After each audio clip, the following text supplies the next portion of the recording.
Howdy and aloha, everybody. This is James with Montauk. Aloha, welcome. Just to let you know, that was my father singing first. He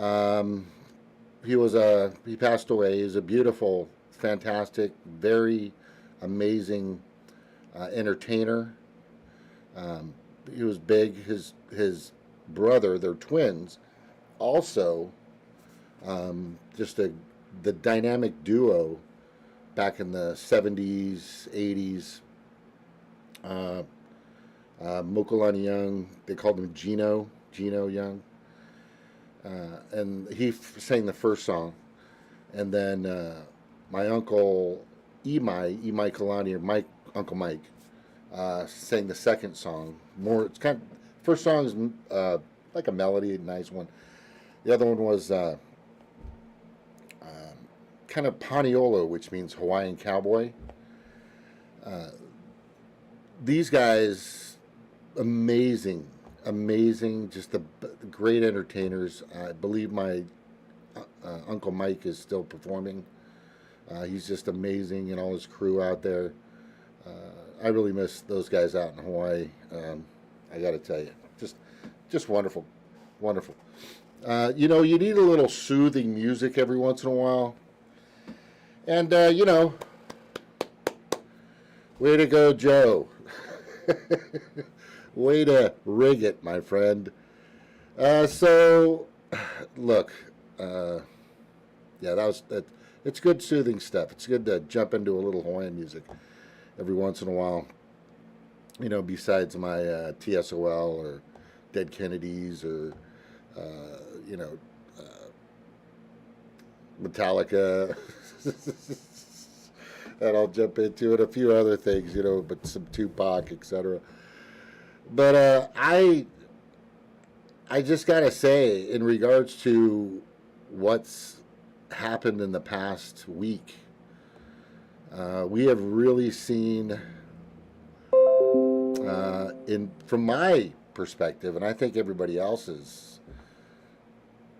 just a really pathetic system. I mean, the entire voting, electoral, election, FEC process from the beginning in the primaries, for the Democratic Party, and just the entire process has been so taxing, so draining.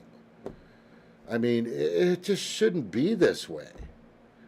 It should not be this way. The 99%, which is, the majority of the people on the planet, especially in this country, just have not, in the past few decades, or never actually. I mean, the country's been around for, 244 years, and, we're still slaves. We're still slaves. Some of you have, evolved and done things and filed built your corporations and done great things, and I get it. And then some of you, like Trump and the Rothschilds and, a few others out there that have had that golden spoon fed to you forever. When you don't really realize that there's some people out there that have been hurting and in dire straits pretty much most of their lives, if they can even have a life for that. And as I was about 3 or 4 months ago, maybe 2 or 3 months ago, I was back in LA. I'm now in West Virginia. And I took Stevie, Red Economics, my wife, to give her a quick tour. This is during Black Lives Matter protests and a few other things. The tour of Hollywood, Sunset Boulevard, Rodeo Drive, Sepulveda, just all the major areas, which I've been all over there for years, because I am from Southern California, San Diego, LA, Orange County, Disneyland area, LA area, mainly Orange County. But I mean, I've been to LA. I can't count how many times I've been in LA. It's probably hundreds, maybe even thousands.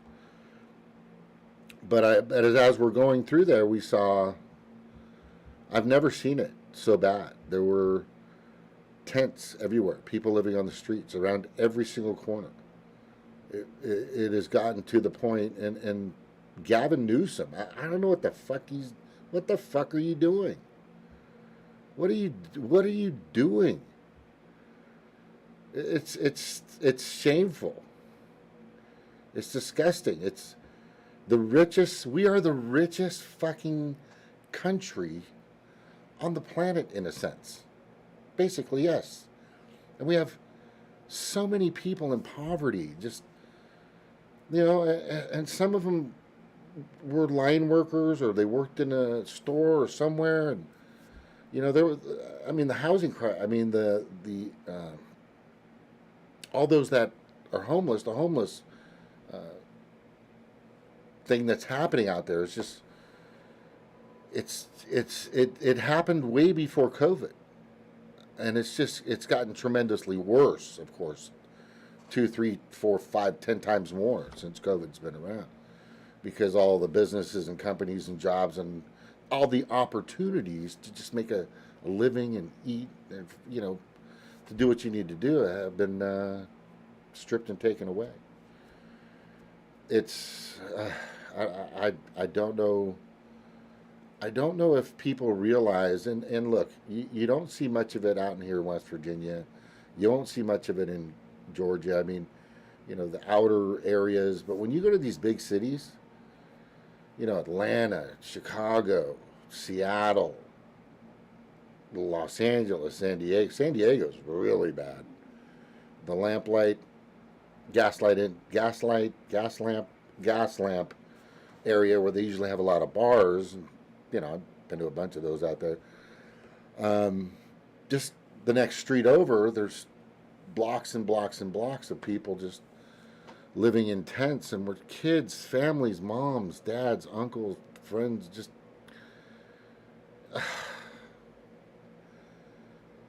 fundamental change. Will there be any fundamental change?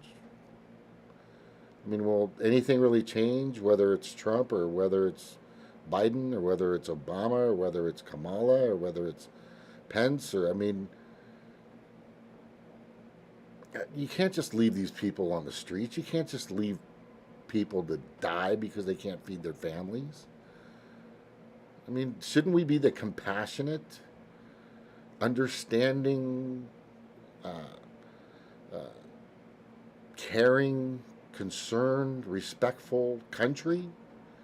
Shouldn't we lead that? Shouldn't we be that beacon that the Statue of Liberty fucking represents? Give us you're poor, you're tired, you're hungry, right? And we'll do whatever we can together to give them the opportunities they need to have more joy and less fucking pain. It's just not happening. It's just not happening. My fucking glasses are good. And it's kind of sad. So let me just play real quick.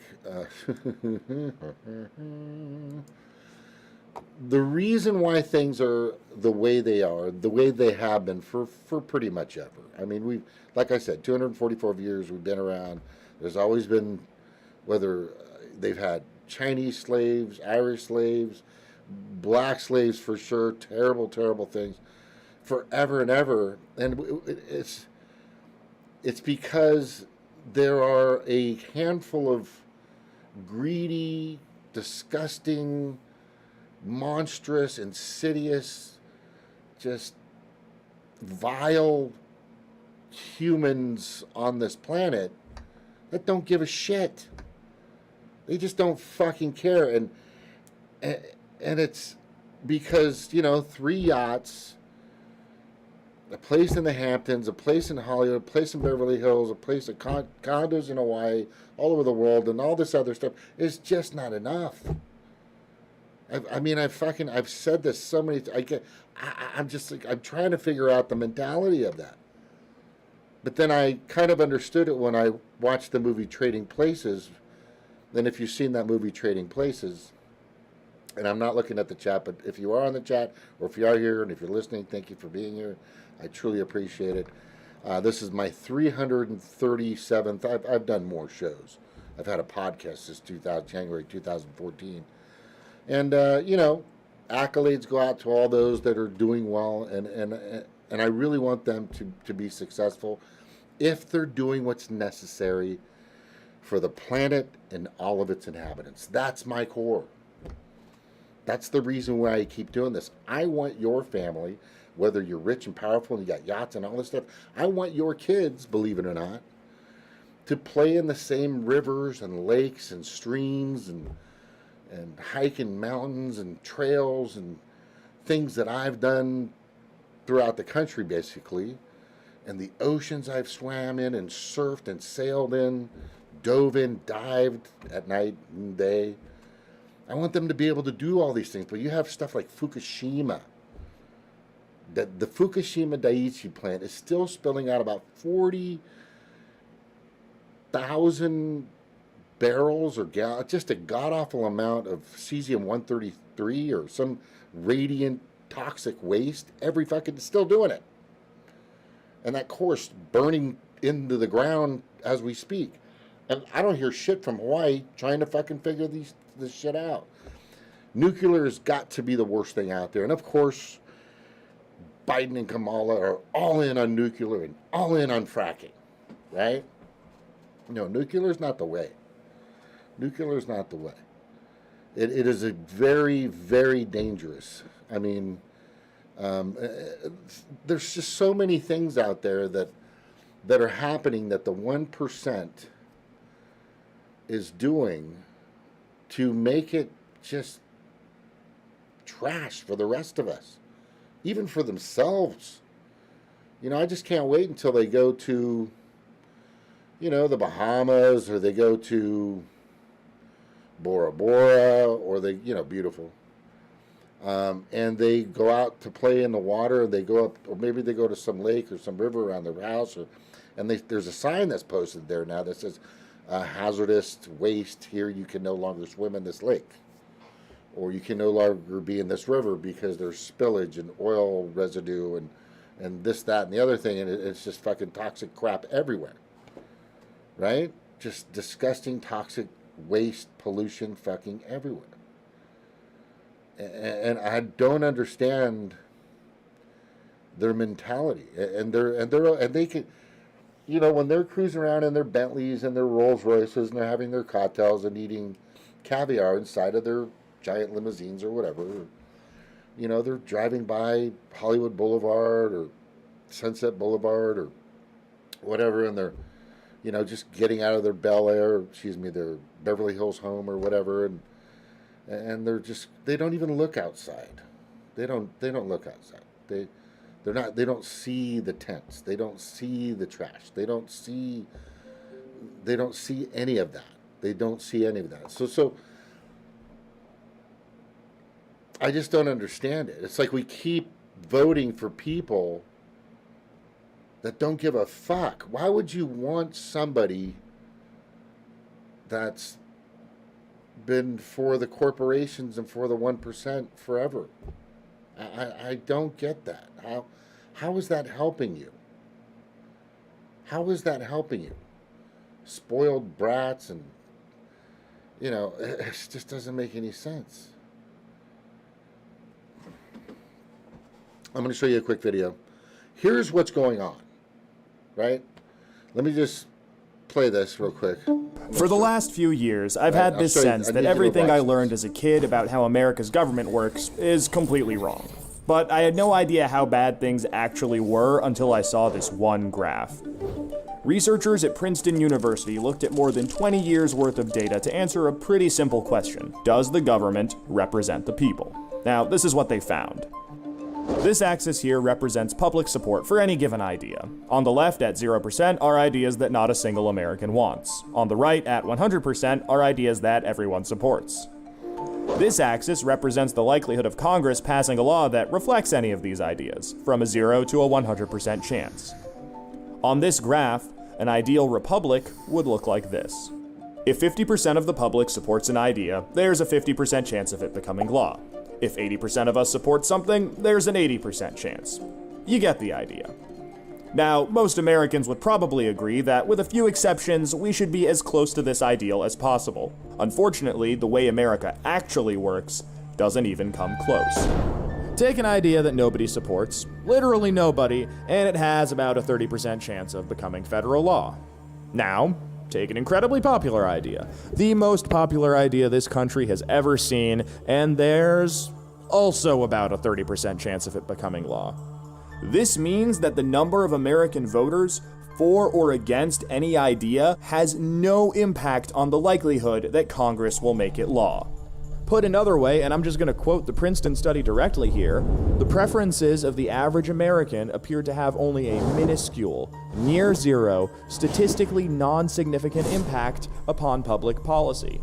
So if you've ever felt like your opinion doesn't law, put another way, and I'm just going to quote the Princeton study directly here, the preferences of the average American appear to have only a minuscule, near zero, statistically non-significant impact upon public policy. So if you've Congress will make it law. Put another way, and I'm just going to quote the Princeton study directly here, the preferences of the average American appear to have only a minuscule, near zero, statistically non-significant impact upon public policy. So if you've ever felt like your opinion doesn't matter and that the government doesn't really care what you think, well, you're right. So there's more to that video, for sure. And it's got some good information, but I rewound that part where you have no voice, no longer, anywhere, anytime, any place, and it's just getting shittier and shittier. Just got to say. Why is that? Why is that? And it's something I've been bringing up pretty much every show I mention it. Every one of my shows. I don't think there's a single show I have not said, you've got to get money out of politics. You've got to get money out of politics, right? Let me check real quick. We got Michael Mathern. Am I the only one here? Yeah, look, I'm not selling coffee cups or t-shirts. I just don't do enough shows. I'm just trying to get I think some important information out every once in a while, and hopefully people will join and share what I have. That's basically all I want. But like I said, my core is, planet people. Take care of us and everything on the planet, all of its inhabitants.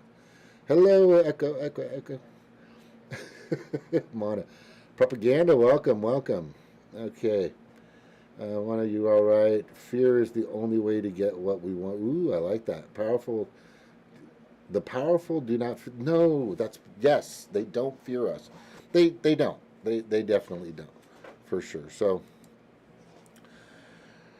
I'm going to show you something else, right? Well, let me just kind of talk about that. So, money out of politics. That's the thing I've been talking about pretty much every show I've had.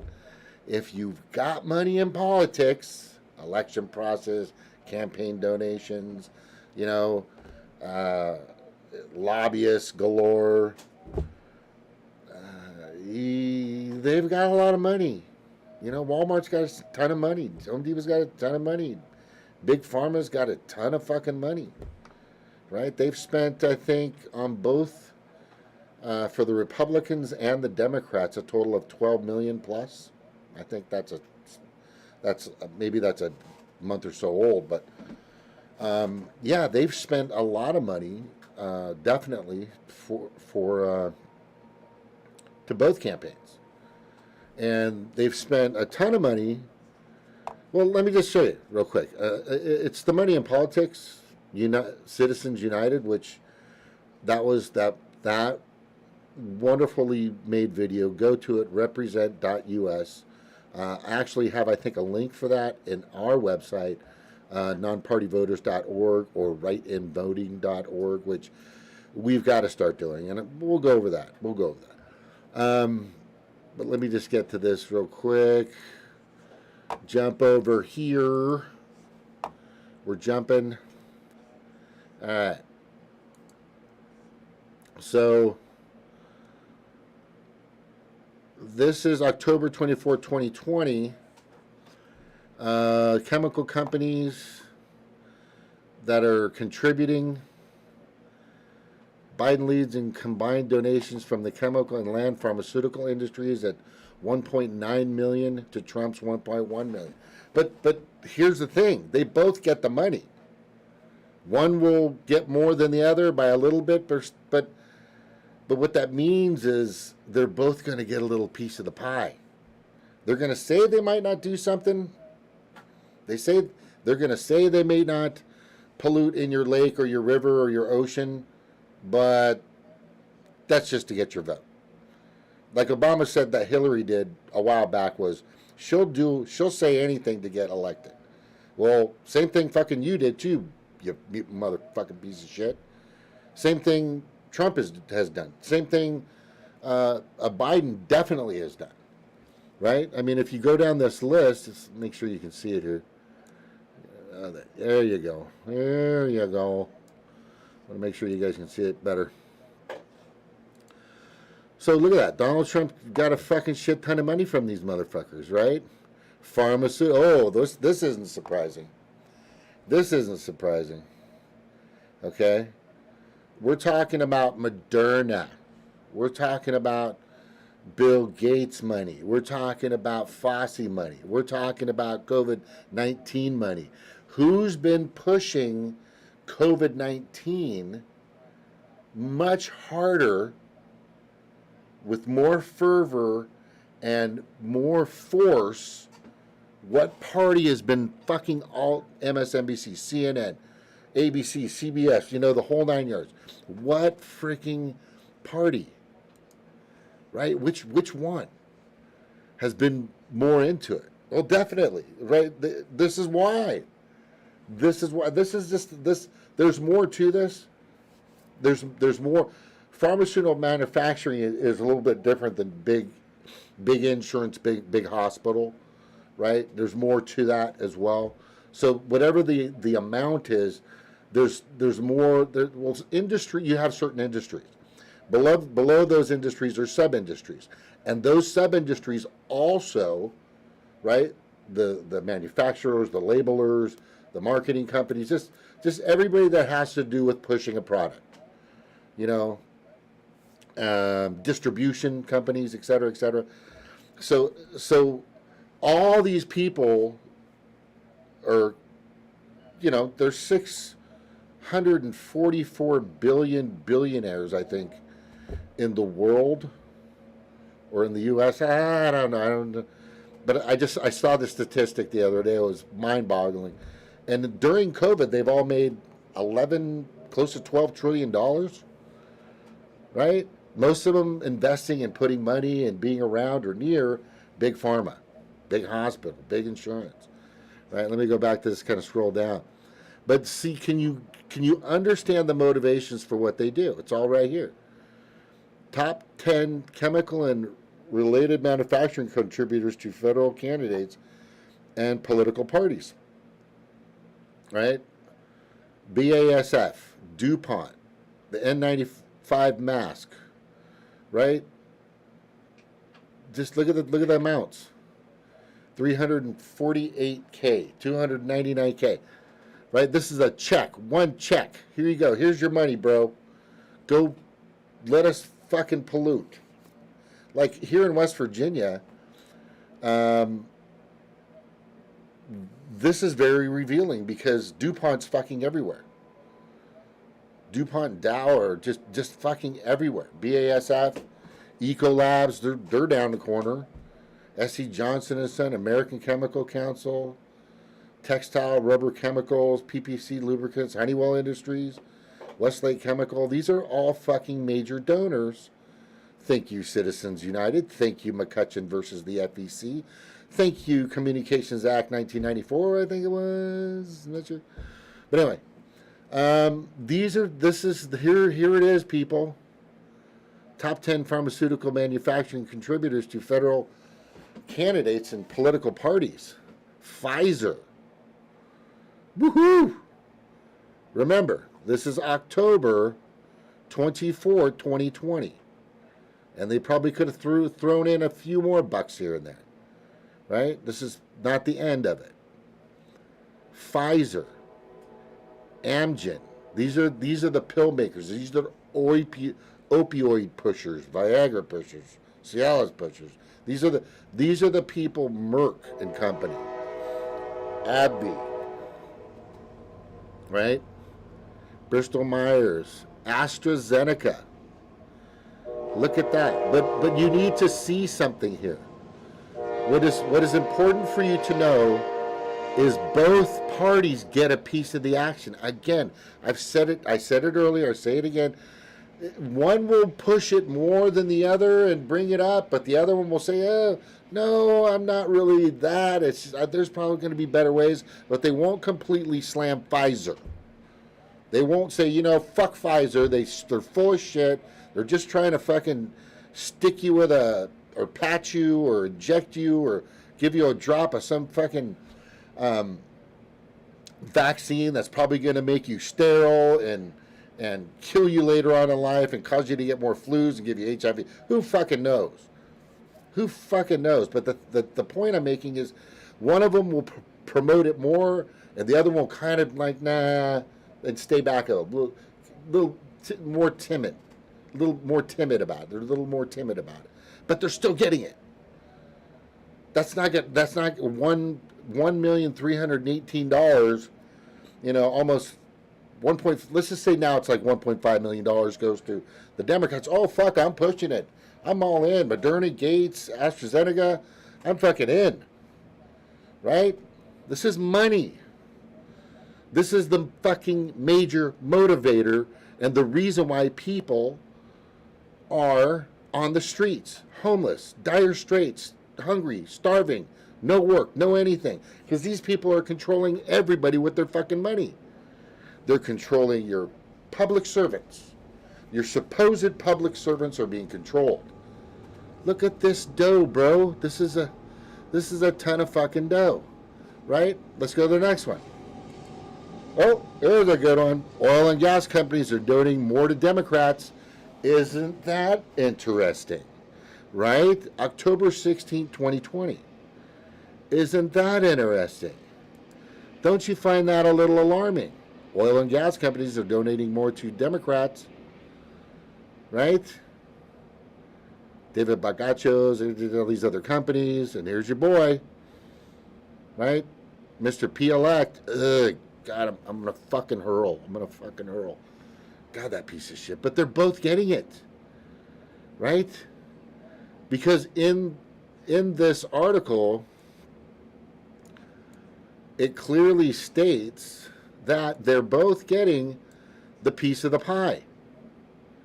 Right? They're both getting a piece of the pie. Right? By one estimate, $11 billion will be spent on the year's election. One interesting sliver of that is the 87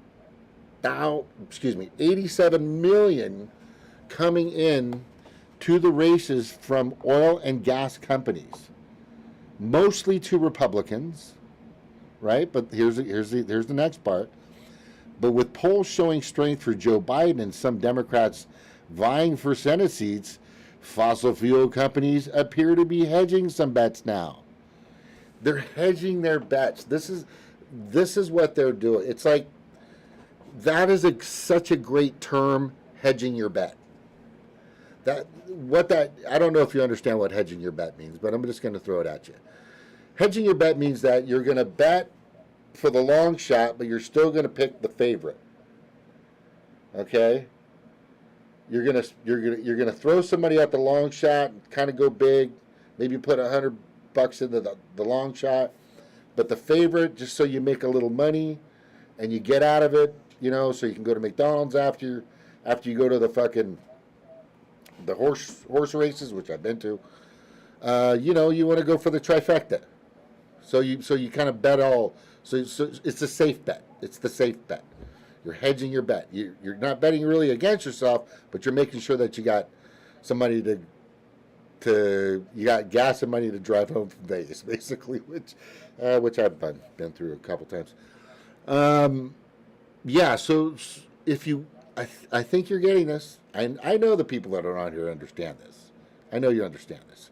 I know if you're watching this, I know you understand this. It's pretty obvious that the reason why Joe was into fracking said he would not frack during the beginning, the primary times of his campaign during the primaries, is because most of the people don't like fracking. Fracking's stupid.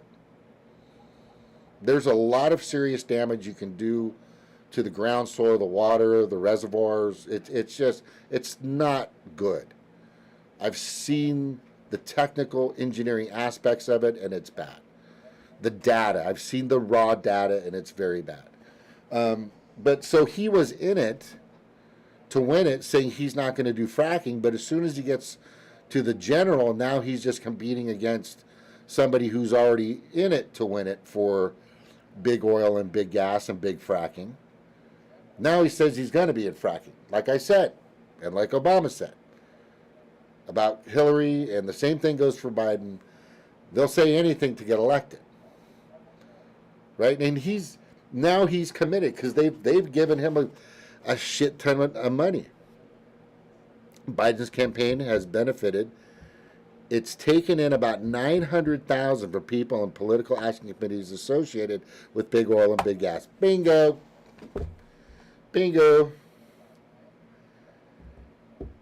Chevron has spent over $5 million in the elections process. $5 million, right? Democrats, Exxon has donated $1.5 million, 41% to the Democrats. I mean, if you don't need a graph, you just read it, right? The biggest donors for Republican Chevron is one. Oh, let me click on that real quick. I didn't see that.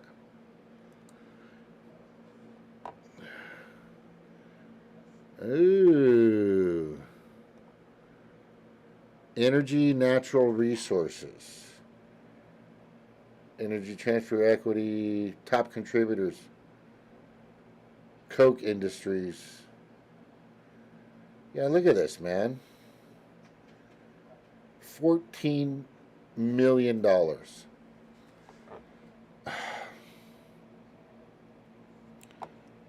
You're not going to win. You guys have got to get money out of politics. I don't know how much. I don't know. There should be no other discussion. There should be no other discussion. You've got to get the fucking money out of the politics. You know, and we vote for them based on what they can do for the 99%. That's the way it should be. They're not doing anything for you. They're doing nothing for you. Nothing for you. Nothing for you at all. And it's sad. And, you know, I'll go through one more graph. What the fuck? Let me see. I think I already did that one. This one. Let's see. No, I think that'll do it. Right? And then there was a quote I wanted to show you real quick. When Biden said there was nothing would fundamentally change, he was talking to his $1 million donors. He was talking to them. And he was saying, listen, and here it is. Remember, I got in trouble with some of the people on my team on the Democratic side because I said, you know, what I found is rich people are just as patriotic as poor people, which, yes, that's okay. That makes sense, said Biden. Not a joke. I mean, we may not want to demonize anybody who makes money, which you don't want to. I don't want to either. I don't think you should. But I think, you know, if you're doing well, you should pitch in to at least keep the planet clean, at least keep the rivers clean, you know, at least help your fellow neighbor out. And I'm not talking about handing him $10 every day. I'm talking about letting him have some health care, a living wage, a decent education. You know, stuff that maybe you had or that you know, through your lineage or your family or your dad or was rich or who knows, or maybe you worked for it and you got it yourself. Well, good for you. Good for you. But, you know, be thankful for that, appreciate that, and just, you know, help others in the process. Anyway, so, but said Biden, the taxes might have to be raised a little to achieve some of the legislative goals, though he assured the members of the 1% in attendance at the Upper East Side Carlisle Hotel, this is people that paid like $5,000, $10,000 or something like that to get into this fucking elitist group event, right? The increase would even be noticeable to them. The truth of the matter is, you all know, stuttering, of course, your gut, you all know in your gut what has to be done. Said by, we can disagree in the margins, but the truth of the matter is, it's all within our wheelhouse and nobody has to be punished. No one's standard of living will change. Nothing would fundamentally change. Okay. I don't know if you understand how detrimental that is. I don't know. So what's basically happening is he's telling his donors, look, guys, you're going to have to pay a little more, but I still want you in. Nothing's going to fundamentally change for you. No one's standard of living is going to change. It's not going to hurt you that bad. We'll find a way around it. You know, you'll still get your tax loopholes. You'll still get your subsidies. You'll still get your accounts in the Cayman Islands, Switzerland, and South Africa. You'll still be able to stash your money in other places and file S Corp LLCs to move your money around and do all these things that they can do and they've been doing to avoid paying taxes. Right? He wasn't talking to the 99%. He was talking to the 1% when he made that statement. Because nothing will fundamentally change. It's going to be good. You're going to get your money. Don't worry. Just oil companies, big pharma, just send me your money. Everything's going to be fine. I'll make it work. He's no fucking different. He's no different from Trump when it comes to these corporations and the 1%. What's the difference? There's no fucking difference. There's no fundamental change. Right? It's where it's money in politics, money in fucking politics. Look, everybody out there that's got to show, you've got to show or find some way to tell the fucking world that you've got to take money out of politics, out of these politicians' hands. You've got to get it.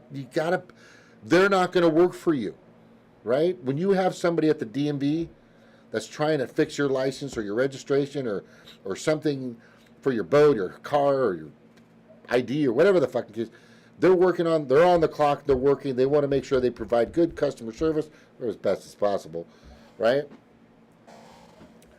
And they want to make sure that you're taken care of. You know, most of them in their gut and in their soul and in their heart.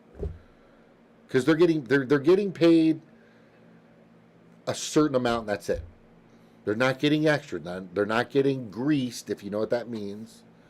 They're not getting money on the back nine of a golf course in a bar. They're not getting, money left somewhere for a pickup or, they're actually working for you. They're actually, and the thing is these politicians, your supposed public servants, no longer work for you. They no longer work for you anymore. They haven't. They haven't worked for you. That money, that Pfizer money, that big pharma money, it's also going to them too. They're getting a piece of that, Republican and Democrat. You don't think they know about Bill Gates? It fucking basically owns the World Health Organization. You don't think they all don't fucking know that? I'm talking about both parties. You don't think they know that? They see that stream of money. Look, when you become a senator or you become a legislator, state, federal, the one thing you're thinking about these days is not how to help the 99%. In the back of your mind, you're going, man, I want to get a piece of that fucking pie. And it's a big fucking piece. And everybody's going to get that. Everybody that gets elected is going to get that. Like I've said, and I'll say it over and over and over and over again. You take money out of politics, right? Make it public, give a certain amount. You get a certain amount of money, you get a certain amount of time to advertise, you get a certain amount of locations, it's even playing field, right? No more money in politics. Citizens United is gone.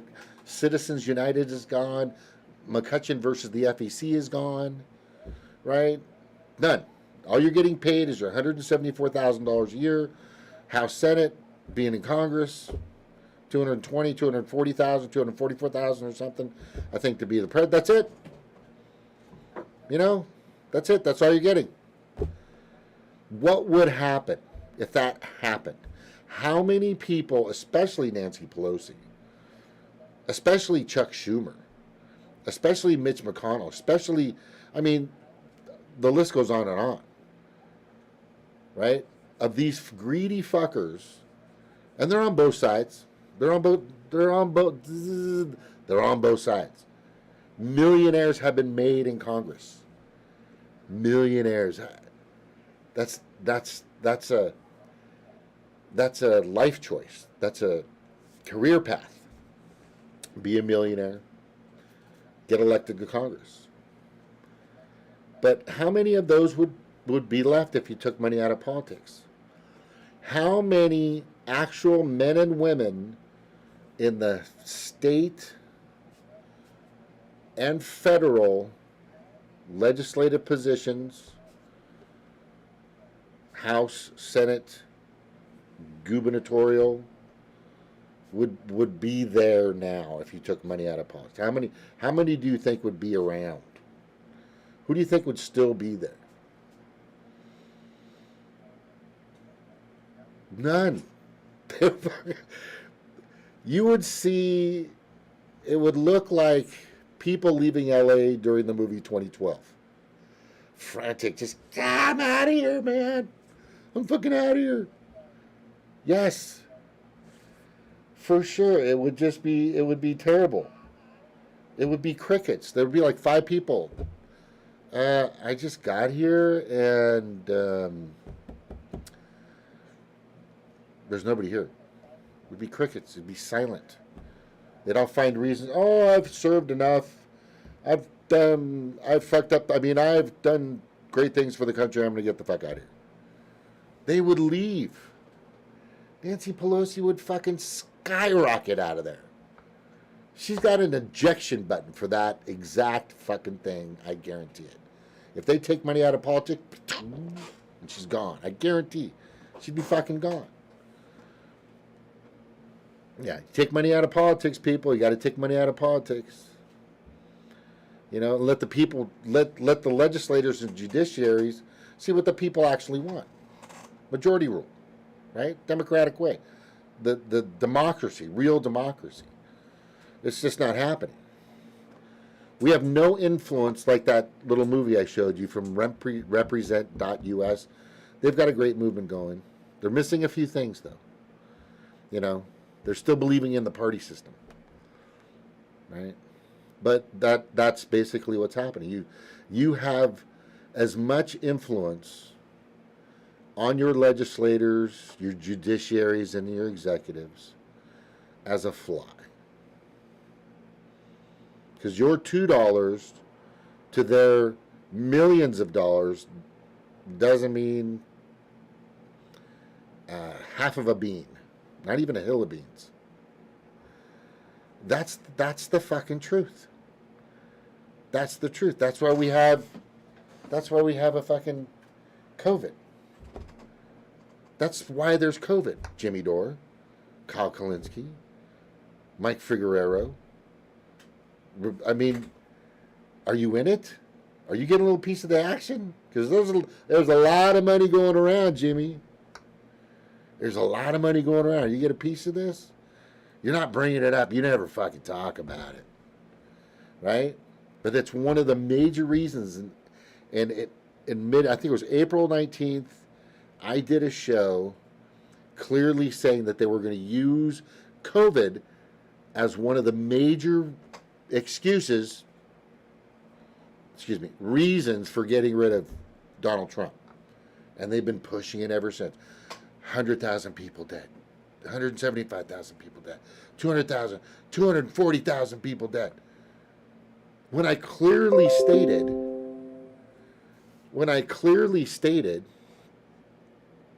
by the way, just want to let you guys know, Stevie with Redneck Economics is going to be in here pretty soon. I'm going to go and try to find that link to get her in here. I clearly stated that they were going to use that. And they have been. They use it at every fucking turn.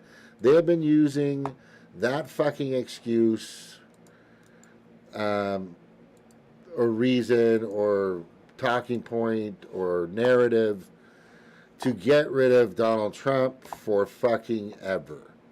For fucking ever. Forever. Forever. That's what they've been doing. Right? Since the beginning. They're just going after him. It's and in my show, in that show, I said, how many birds are killed with one COVID stone? And what that meant was, how many people profit or are killed with one COVID stone?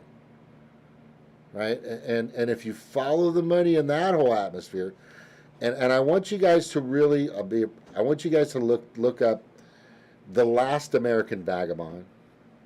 I want you to look up, which I'm sure you are if you're already listening. You have to look this guy up. He's just brilliant. Whitney Webb, definitely. And you have to look up Derek Bros, Conscious Resistance. Spiro, good stuff out there. There's a few others that are actually pushing the envelope. And I think it's important for you guys to know. We have the wonderful Stevie Redneck Economics coming in with us here. Good to see you, by the way. And she sits right across from me. But let me just say this. We are being fooled. We're being played. We're being tricked. I've had many shows in regards to the process of a COVID death. I hope I can find this real quick, and I hate when this happens. Kerry Mullins, who is the creator, he is the creator of the RC-PCR test, right? He is the guy. He is the creator, okay? He actually said anyone can test positive for practically anything with a PCR test if you run it long enough. Cycles. It's called cycles. So right now the machines are set anywhere from 35 to 40 cycles. If you go anywhere over 35 cycles, right, and all you have to do is touch it once or move it once, you will be tested positive. And you'll get the false positive. This is Dr. Kerry Mullins, PhD. He's a Nobel Prize winner. He is a Nobel Prize winner, right? That's him, right there. That's him. He also said that the RT-PCR test wasn't created to test for a specific isolated virus. It was actually to see if certain parasites, if certain bacteria, even a flu or a virus was affecting your body to where it heightened a certain chromosome, 8 I believe it is, and that would be indicated in lower cycles. It would be indicated.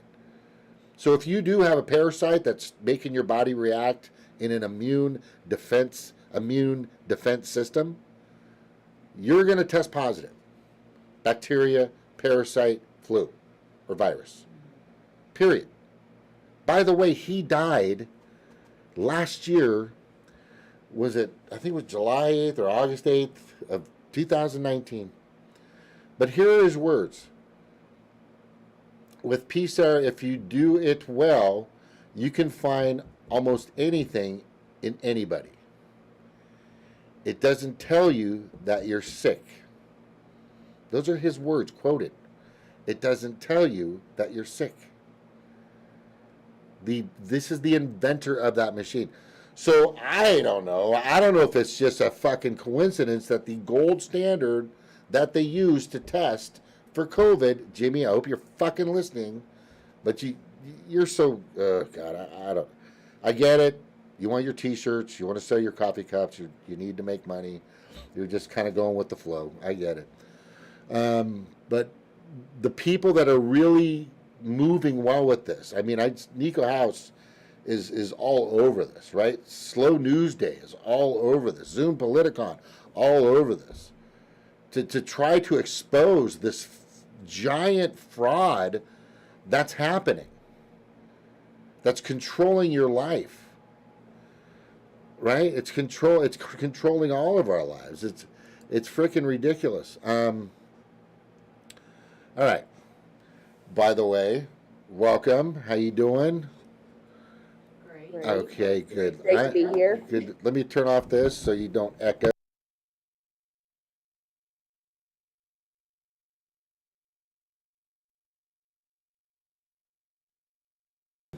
So right now the show's about follow the money. I don't know if you've been listening to it, but there's a ton of money, that millions and billions of whatever dollars in these campaigns, and what's happening. And so what's your take, or what do you want to say about it? I know you got a lot to say about it. Just go ahead and do your thing.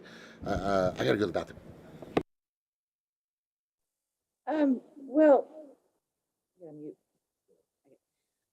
So I've just been kind of taking it in for the past couple of days, just kind of waiting to see how it all kind of plays out, because I didn't want to be like one of the first people to jump in and just say, oh, this person won or that person won. But as we're seeing it pan out right now,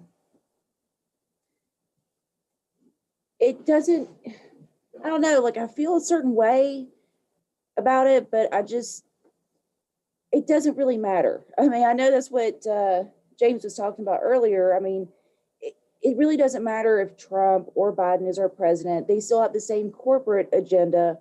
It all comes down to money and increasing the value for stockholders, the shareholders, that is, because that is rule number one, the basis of their religion, of the cult that they're in, which is, worshiping money and capitalism. So for them, it's all about, how does money work? How do you acquire more money for the shareholders? So that's how our politics, work. That's how, that's why we can't have anything. That's why we can't have insurance. That's why racism exists. I mean, it all comes down to, why can't we have things? Why do we go to war with other countries that have done nothing to us? Just a long list of things. And it all comes down to increasing the value for shareholders. End of story. And what they do is, it's just number crunching. They look at what they have, they look at what they want, they look at, what do we have to do to get there? Who do we have to pay off? Who do we have to bring on board? Who do we have to threaten, intimidate? Who do we have to destroy? I mean, it all comes down to it's maneuvers, battle strategies, right? And this is what business is based on. That's what politics is based on. What we're trying to fight a fight based on like moral victories. Okay. The Green Party is over in the corner, patting themselves in the back for their moral victories, right? Meanwhile, who gets the real victories? It's not us. It's not the Green Party. It is fossil fuel industry, Nancy Pelosi, Joe Biden, Hillary Clinton, wherever she is off in the woods doing her podcast. I mean, she's still, profiting from the system. She may not be as public, but she's still somewhere pulling strings, somebody's strings. So Until we get really serious about this, because here's the thing. When I'm sitting here and coming up with a strategy about how to, fix things, it doesn't hinge on who is our president. It, it comes down to us doing the work. It doesn't matter if Donald Trump is president or if Joe Biden is president or Kamala Harris, inevitably when she's president. It doesn't matter. We still have the same strategy to put pressure on them. And until we start getting our minds around that, instead of feeling sad because I don't know, your team didn't win, that's not helping. The first step is just realizing that no matter who wins, we're screwed. And I think that the majority of Americans are already there. I mean, we have, a few people that are still kind of brainwashed into believing like all Democrats are good and all Republicans are evil, or, vice versa or whatever. But I mean, it doesn't matter. I don't care who's in office. I'm going forward with my plan of organizing people and demanding what we want and what we need. So Joe Biden won, which means Kamala Harris is going to be our president. Buckle up, don't sign up for brunch just yet, because it's going to get bad. And the thing that I worry about the most is nobody cared about the kids in cages under Obama. Nobody cared about the wars that he started or what he did to Snowden or Julian Assange, like or Chelsea Manning, or, name any of the other whistleblowers that he persecuted under his truth and transparency presidency that he ran under. Yeah. So, but he got by with it because he's Obama and he's a Democrat. And if you say anything about him, you're a Republican racist. And we're already seeing that now, just because you're saying, hey, there's some things that are hinky about this election. First of all, that the fact that a corpse is now our president, literally a walking corpse is now our president. How did we elect a person that should quite literally be in a nursing home? And we say, that's the guy as our president. I don't think so.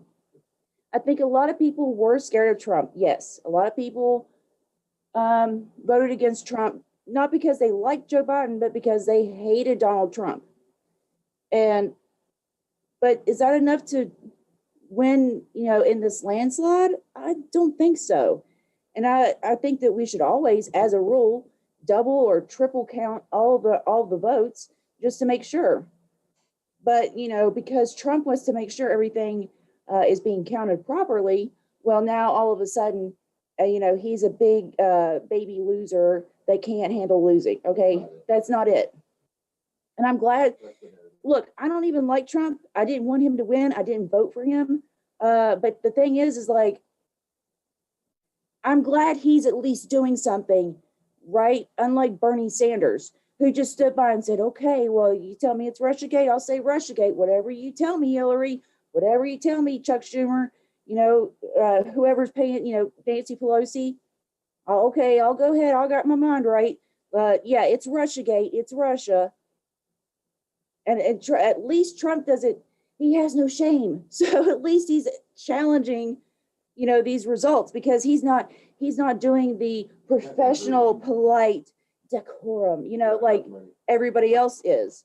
So please, I hope to God he pursues this, because we already tried with the Becks to hold the DNC accountable. So maybe somebody with some money and some power can do it, because, obviously they don't care about us. So maybe when one of their own pitches a fit, they'll listen, hopefully. But yeah, that's pretty much the gist of my feelings about this so far. Is like, I'm just really worried overall that people are going to check out, go to brunch.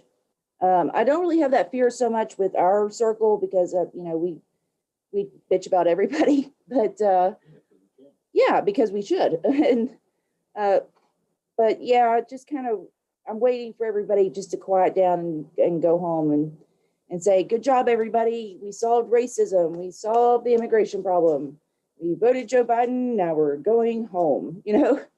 No, no, we're still going to have these problems tomorrow and the next day and the next month and the next year. So this should not be anybody's reason to take it easy right now, especially with Joe Biden in office.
I'm sorry about that. I was just saying that it's all going to happen. It's the same way it's been happening. You have people out there that are just going along with the narrative and the talking points regarding COVID, regarding masks, regarding politics as usual. One guy I want to bring up who had a fucking brunch uh, and it showed this big picture, and I guess it's gone viral, celebrating Biden's victory was David Doyle, who on his show tore him apart during the primaries. But now he's a supporter. Really, David? Really? Dude, you're a fucking tool. Look, I know you're trying to get on one of the major news stations so you can get paid the big money. You want to be the next Rachel Maddow or Oh, is that the Rational National? the Rational National. The one that Steph's watches. Yeah. Yeah, it's really sad. I just got to say, what you're still going to get. I mean, what's going to happen here? You're going to get a war with Iran. You're still going to get your regime change wars. You're going to get major lockdowns. You're going to get mandatory masks, right? Which I know a lot of the Republicans are fighting against. But how many times did during some speeches? I think it was the first debate that Trump mentioned a vaccine 3 times, and Biden said it once about the vaccine. So he's in it too. I don't know why you guys aren't seeing that. You guys aren't fucking seeing that, right? He hasn't said, "Hey, fuck you, Bill Gates," because he's getting money from Bill Gates. If you don't understand that Donald Trump has been in this for the money from day one, and the notoriety, and being able to write a book in the future, and being able to he's just the biggest narcissist, spoiled brat I've ever seen in my life. Come on, let's be real here. Do you think he actually gives a shit about the line worker or the person in McDonald's? Do you think he fucking gives a shit about the person that's waiting his table? Oh, yeah. Right? When he goes to a fucking fancy restaurant? I don't think so. None of these fuckers do. Right? I mean, 644 billionaires getting about $12 trillion in the past 6 to 8, 9 months now, just building major wealth from COVID. Bezos is like $100 billion stronger. The guy usually makes like $20 billion. It takes him like a year to do that. But during COVID, everybody starts going through Amazon. A lot of people made a lot of money too. Hey, good for you. eBay, a lot of people made money through there too. Walmart, a lot of people made a lot of money through there. Good. You jumped in at the right time. But there's so many other people that are hurting out there, right? And none of you give a fuck. David Doyle doesn't give a fuck. Mike Figueroa doesn't give a fuck. I don't even think Kyle Kalinske gives a fuck. right? Fuck you, Kyle Kalinske. The reason why I said that, I gotta say this story. I gotta tell you the story. I was in a deep sleep, and I guess out of nowhere, I said the words, fuck you, Kyle Kalinske. Right? And I don't know, I don't even remember what the fucking, I don't even remember what the nightmare was about, the dream, but I'm actually seeing this kid move further and further, in a sense, to the Neo way. It's just little bits and pieces. No, I mean, You're still getting Gates. You're still getting Wall Street is so happy, right? Wall Street is fucking celebrating.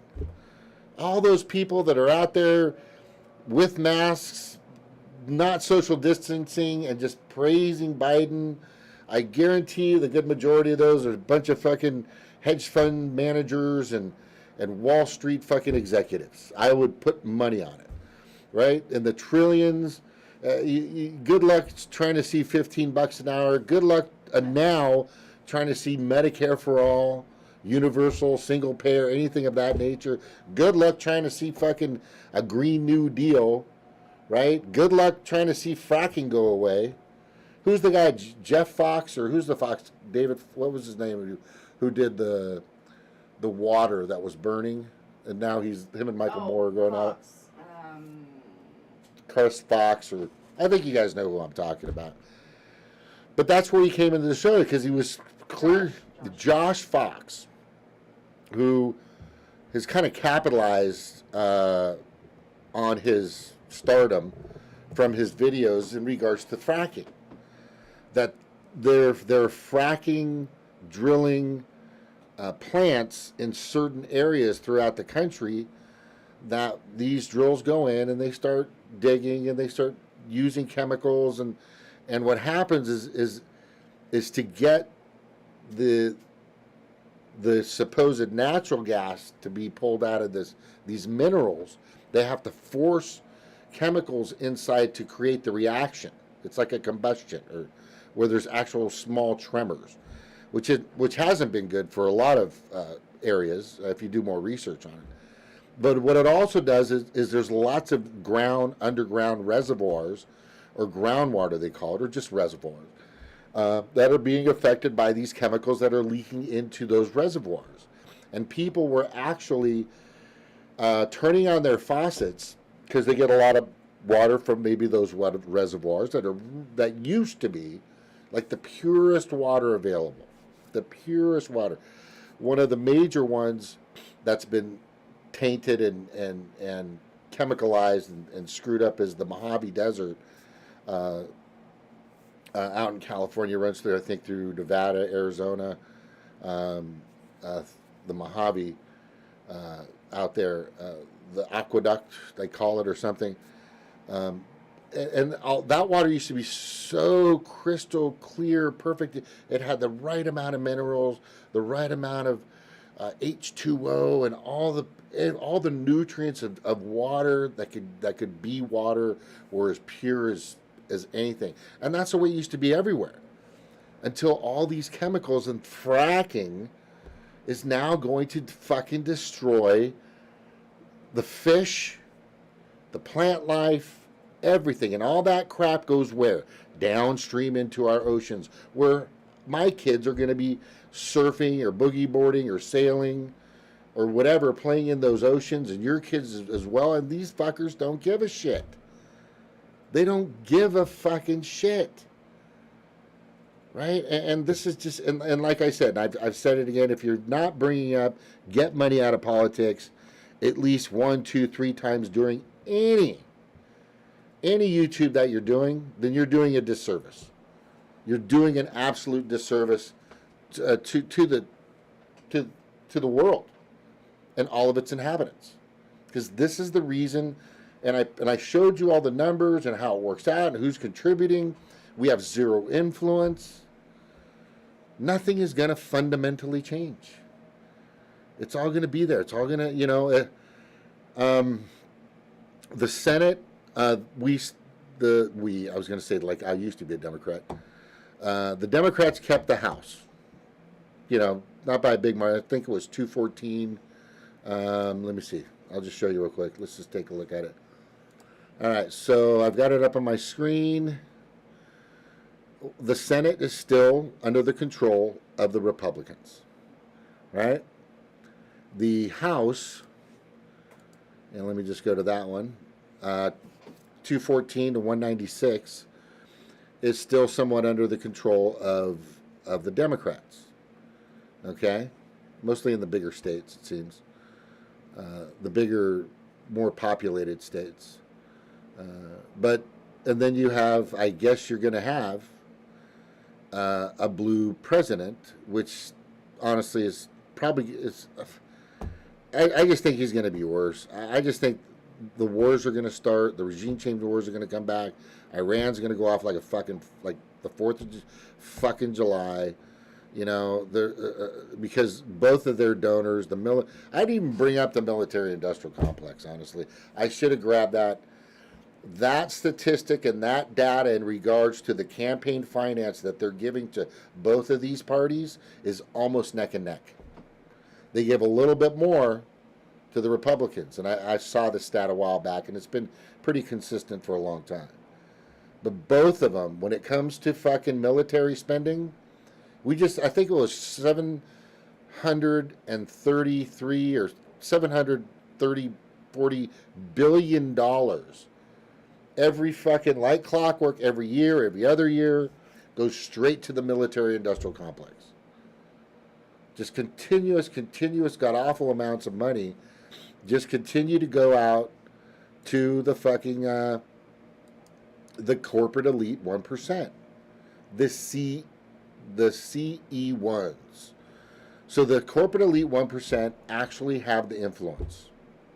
They're the ones that pretty much dictate and control what happens, not just in our country, but everywhere.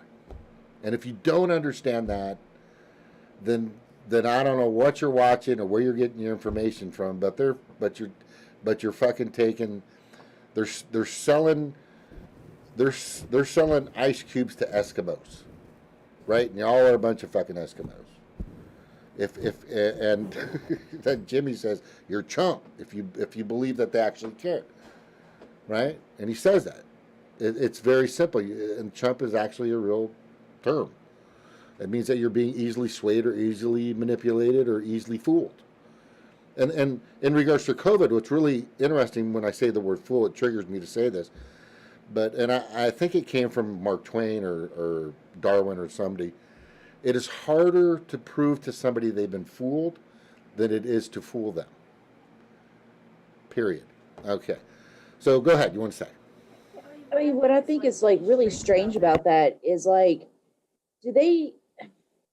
how do we get through to people as far as things like that goes? Because I mean, even we've all had that experience where we're trying to talk to our family and, like they're just not getting it, even our friends or whoever. And it's just like, okay, so what? I mean, like, I don't think that people are that dumb. I just think that they believe what they've been exposed to. And it is hard hearing new or different information because for us, just a simple thing of saying, just addressing money in politics. A lot of people don't want to even look at that just because, I believe I'm part of the AOC cult. I think that AOC has all the answers. She's the squad. She's the new fresh face on this same old haggard Democratic Party, and so, yeah.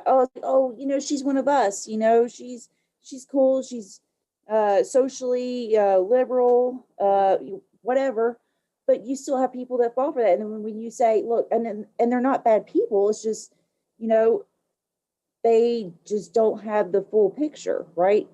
So I'm just really curious, like, what does it take to get through? I mean, for me personally, I never really subscribed to a cult exactly, but I did fall victim to some bad information. I mean, I've said it a million times. I used to watch Fox News. I used to watch CNN. I used to watch, TYT, and I thought, well, they can't, this is a trustworthy source of information. I mean, it's naivete, but yeah, I mean, we're all susceptible to it. But the thing is like I started just questioning things for myself. Nobody told me to do it, and so it's like, how do you give people the incentive? I don't think that people are that stupid to where, like, they can trust when somebody's talking to them in a genuine fashion versus that's why a lot of people like Trump, because he didn't, when he talked to people, he didn't do this, like he actually just he just talked off the cuff. He didn't always hardly sounded proper. He hardly, sounded smart. It's just, he's just like, I'm just trying to say some common sense stuff. And people love that because they're so used to everybody being so rehearsed and robotic that they responded to something that almost seemed genuine. It's like, oh, it's almost like, genuine. It feels genuine, and that's close enough that we're going to get. And so a lot of people latched onto that, but I don't know. I feel like I'm rambling, but it's just, there's a lot to take in right now, and it's weird and it's kind of scary because it's like, what's going to happen? I don't know what's going to happen, dude. I was going around saying there's no way Biden's going to win. I mean, you've got a comatose patient that is running for president. He's not going to win. Well, by hook or by crook, they managed to get Joe Biden as the president. So what's going to happen now? I mean, the immigrants are still going to get locked up and deported. The wars will continue and escalate. People are still going to be poor. I mean, we know these things for a fact, but what is the narrative that they're going to spin? How are people going to react, and how are they going to label it? And I need to figure these things out because I'm trying to come up with a plan to combat all this stuff. Okay.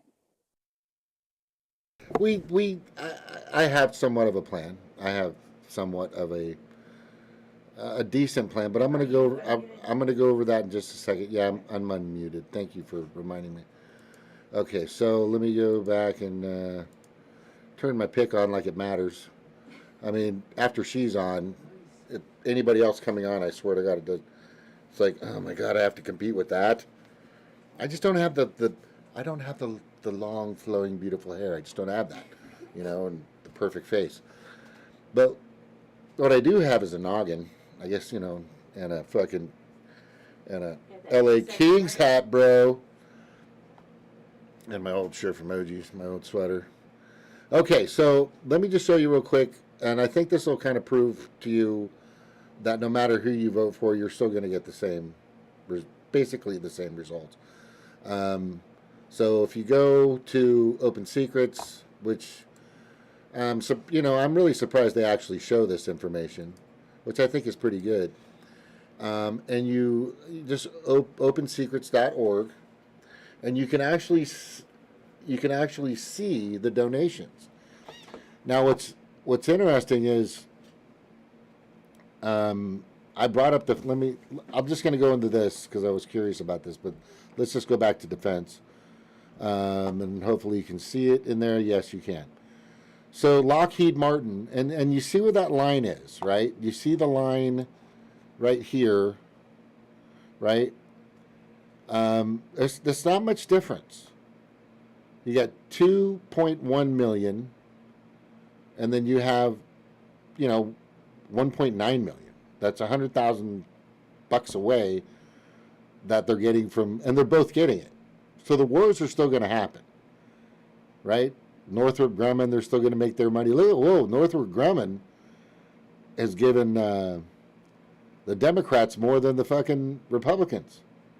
And down the line, it just depends, basically who they want to control the most. And it's not you. Like I showed you in that video earlier, and it's very simple. Like I showed you in that video earlier, it is basically you have zero influence. Represent.us. Go there, and that little video is it's wonderful. It basically says that the 99% just do not have the influence to push legislation in our direction. If you're giving $10 to Biden, or if you're giving $10 to Trump, that's nothing compared to, fucking. I mean, look at it. When you total the numbers, it's probably, 20 million, 25 million coming from the defense, from the defense industry, the military industrial complex. That's super influential. Your $10 doesn't mean shit. Donors, the U.S. voting republic donors, just are nowhere near the amount of money that comes from, let's just say, communications, right? The communications industry. Microsoft. Whoa, isn't that interesting? Bill Gates, right? Look at that. Almost $8 million from Microsoft going to the Democrats, right? Liberals. And that's all Democrats, the same fucking thing. Oh, and just a little bit to the Republicans, 940, but they still gave them some, right? All these companies, and then down here you got Walt Disney, right? Look at Amazon. That is something you need to look at for sure, because the longer the lockdowns, the richer Bezos gets. So if the Republicans are against the lockdowns, right, and they're able to go out and shop, small businesses, instead of Walmart, et cetera, go to the corner store, buy their food, buy their people have gotten steaks and foods and packages and groceries via Amazon, right? So his investment of $5.2 million is making him $100 billion. Think about the return on investment. It's like saying, I invest $100 in a company. I'm going to get back from that $1 million. The ratio is almost the same, or close to, or maybe it's 10 million. I think it's probably 10 million, or 100 million for that matter. But if you look at the Amazon investment, because the Democrats want the lockdowns, he's making a shit ton of money. So he's giving them, the Democrats, $5.2 million, while the Republicans don't want the lockdowns. But he still gave the Republicans, $900,000 to their campaigns, or to the Republican Party, right? Like this one right here is all fucking Newsweb Corp. I'm not sure. Who are they? Let me just check real quick. I'm just curious, people. I'm just curious who they are and what they're about. She's from Chicago. They are Newsweb Corp. Their contributions are $18 million to the Democratic Party. Right? House Major PAC. These are all PACs, super PACs. I mean, the U.S. voting republic, 99% are not competing with these people. They're like a football field from a scratch on a car. that's basically what you're seeing here. Let's go to a different sector. Finance, insurance, real estate. Let's go to health. Ooh, there you go. Let's see who's getting the money here. Adelson Clinic and Drug Abuse. Okay. I don't think that's the right thing I'm looking for. Kaiser Permanente, definitely making money. Pfizer's definitely sending money, right? It doesn't really say who to what. Can't get that. Democrats, 1.3 million. Republicans, $200,000 away on that. So they're both getting money from that. And all these other partners that are sending this money. Now, the Conservative Party, Adelson Clinic for Drug Abuse Treatment and Research, I wonder what they're about. I think they're just about the opioid crisis, but they're sending. Who was it? Adelson Clinic for Drug Abuse Treatment and Research. Right? They've given the Republican Party $85 million. $85.6 million. What the fuck are they about? Okay, that's in the health sector. All right, transportation, miscellaneous labor. Let's go back to energy. Okay, let me just check energy real quick because this will kind of tell you. Oh yeah, so the Republicans are big in oil, for sure, right? And they've got energy transfer equity. That's like big oil, period. They've given the Republican Party $14.1 million. The Koch Industries, big oil, right? $10.7 million. Chevron, $5.3 million. Marathon Petroleum, and the list go down and down, and you can see. But if you go to ExxonMobil, which is, American-based, gave the Democrats $800,000 and the Republicans, 1.1 million. So it's just a couple of just $200,000 away. And then if you go down to National Rural Electric Corporation Association, it's almost the same thing here as well. Just a couple $100,000 away. But they both get it, and they both have a reason for investing in this. They have their reasons for doing this. And the reason is so they can. Let's look at the coal mine. Ooh, I'm going in the coal mine, babe. Going into the coal mines. Looking in a coal mine, going downtown. All right, so the coal mines, of course. Alliance Resource Partners, Cumberland Development, Murray Energy. I think you know that is Drummond. He died too. What? Bob Murray, he just died. Oh, Bob Murray died. What was he, like 102? I don't know. Okay. Yeah, so. Older than the people that worked in his mines, that's for sure. Yeah, older than the people that worked in his mines, for sure. So definitely when it comes to coal, right? Definitely the Republicans are fucking just getting a shit ton of money from that when it comes to coal. And you always hear the Democrats, we're going to get rid of coal, right? We're going to get rid of oil because they're just not getting enough. Whoever's getting more, they'll lean in that direction.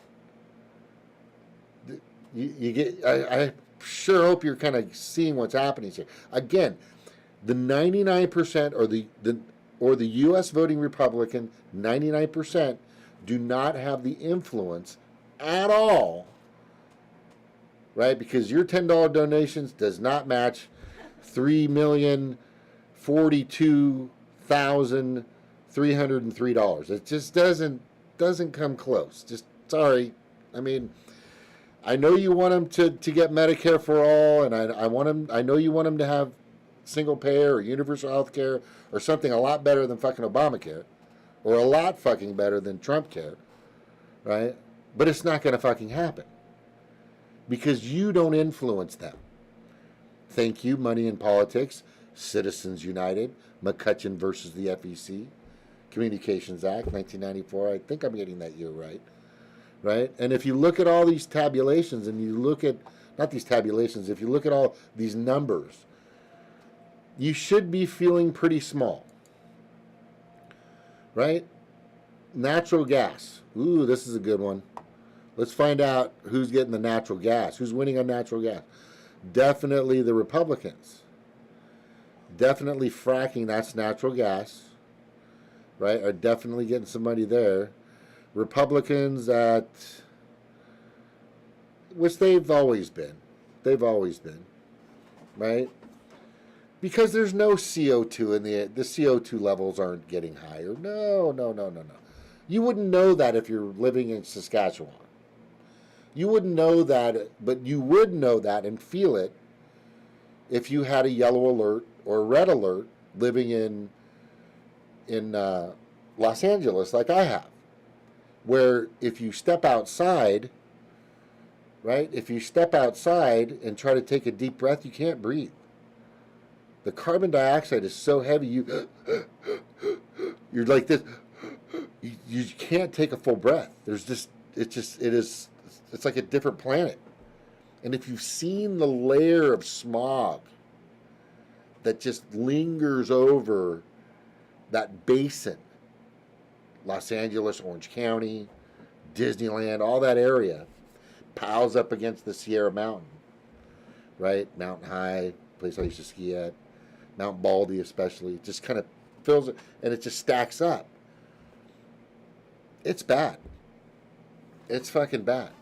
So these industries, if you're not saying, and if you're not talking, right, and if you're not really getting what I'm saying, then I don't know.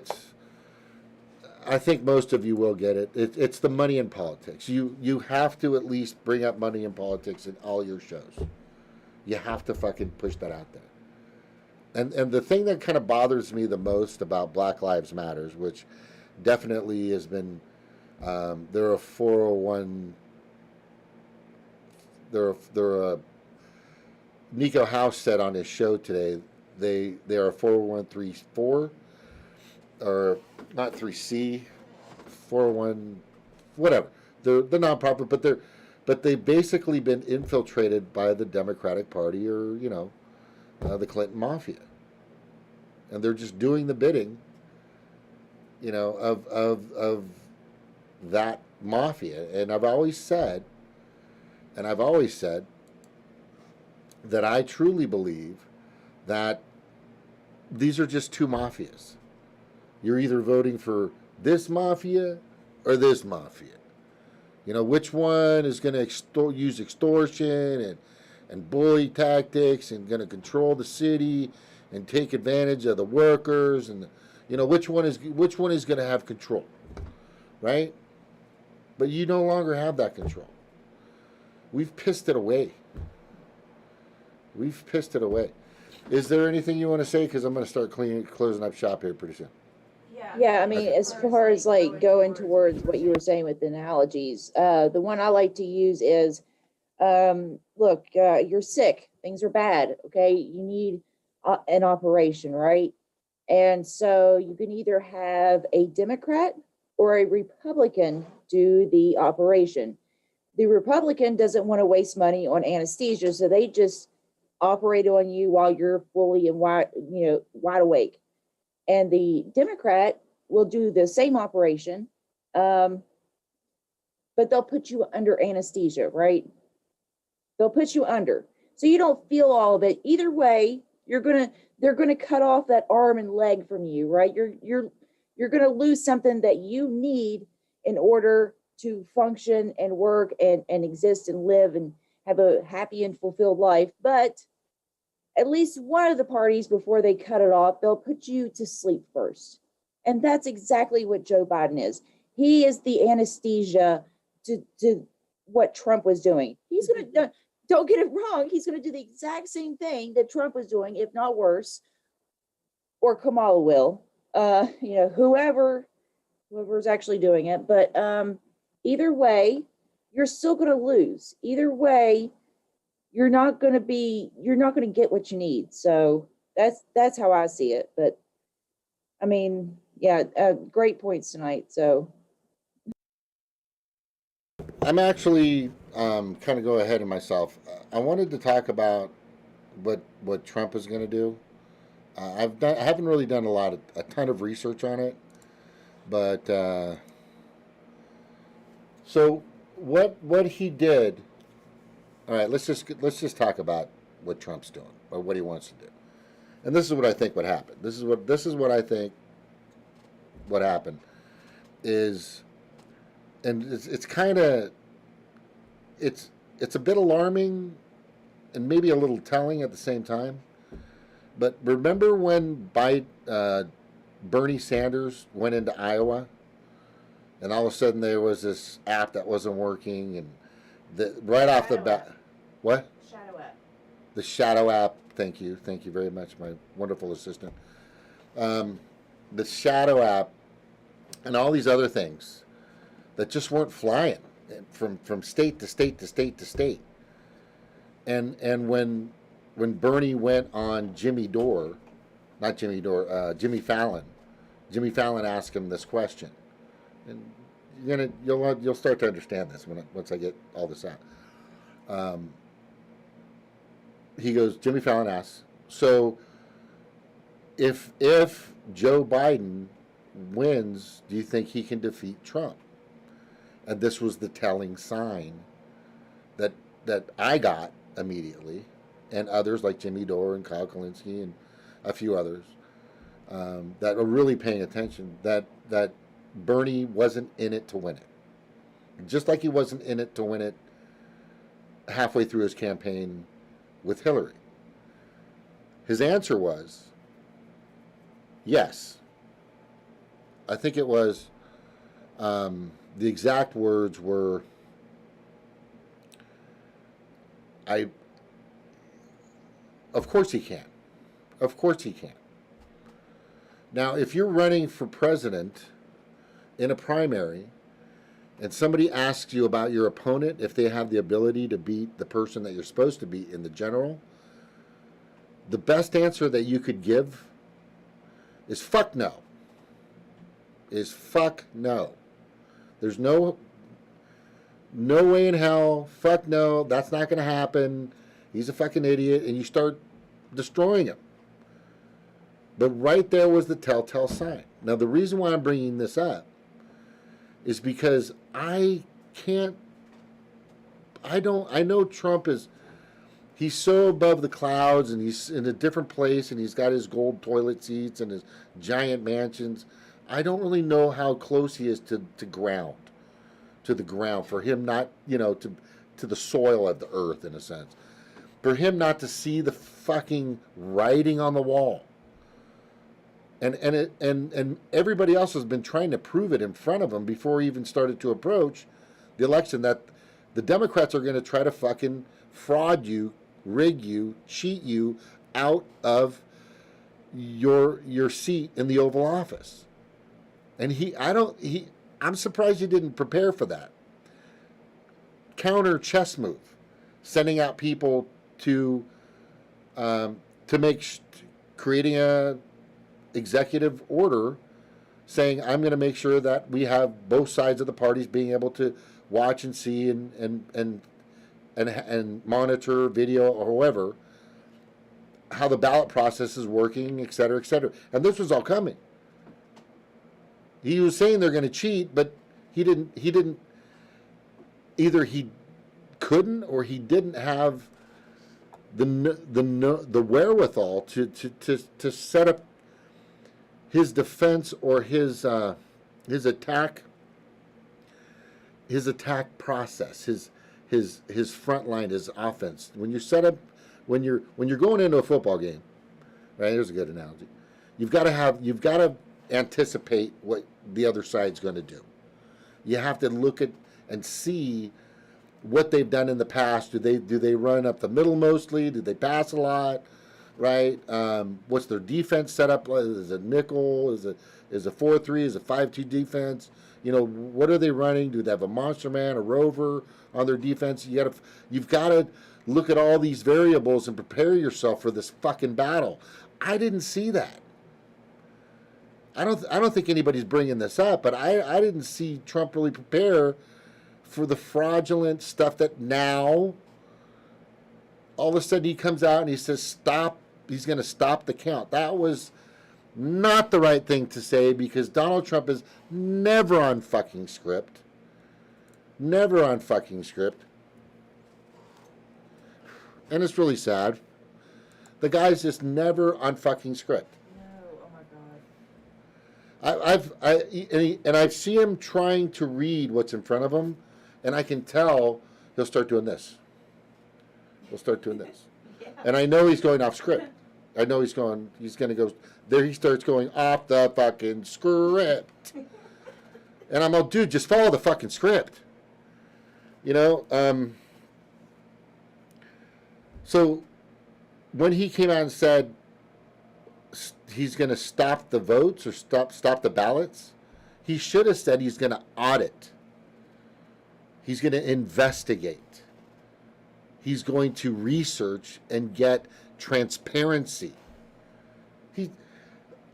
Why the fuck is this guy even running this country? What the fuck? All he did, when he left high school, his dad gave him, I think the equivalent now is, I think $3 million. And then he also he had access to all his dad's accountants, certified public accountants, his attorneys, everything he needed to be the most successful fucking person on the planet. Did it not work? But the thing is he'd never been on the street. He's never been on the street where you had to barter and sometimes con or sometimes move and groove or dodge or finagle. I mean, whatever your way of doing things to survive, I don't think he fucking had that. And so his social skills are in this area that's so far up the fucking, on top of Mount Rushmore, that's where he'd like to be, or in Mount Everest, way above that. He can't see the fucking ground. He's just, and there he is. Now his dad set up the pens and he fucking became the president of the United States. And the thing is he didn't prepare himself this whole election process, and now as soon as it gets down to fucking, you know, there's 2 minutes left in the fourth quarter of the fucking football game, and all you need is a field goal, right? All you need is a field goal. You forgot that your kicker has a sprained ankle. You didn't prepare, Donald. You didn't fucking prepare for this, or you didn't want to. Yeah, I think is that the point you were going to make, or do you want to? Well, I just wanted to say. Yeah, I mean, look, what a lot of people, this is like the lower class job of the elite, right? I mean, people that are in politics, it's like, oh, you know, like they're the new money to the old money. Like you either buy the politicians or you are the politician. So I mean and that's where they're trying to go. So when you see all these politicians afterwards, they're giving these speeches. You know, this is they're setting up the rules.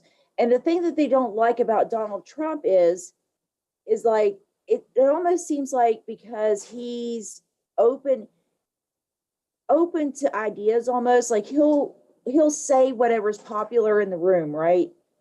And so where one of the old money types, right, they don't say, they're practical, they're strategic, they're very rehearsed, they point with their thumbs, right? And where Donald Trump is like, I don't know, man, that makes sense, and he'll just say whatever it is to play the room. He's never had to do this.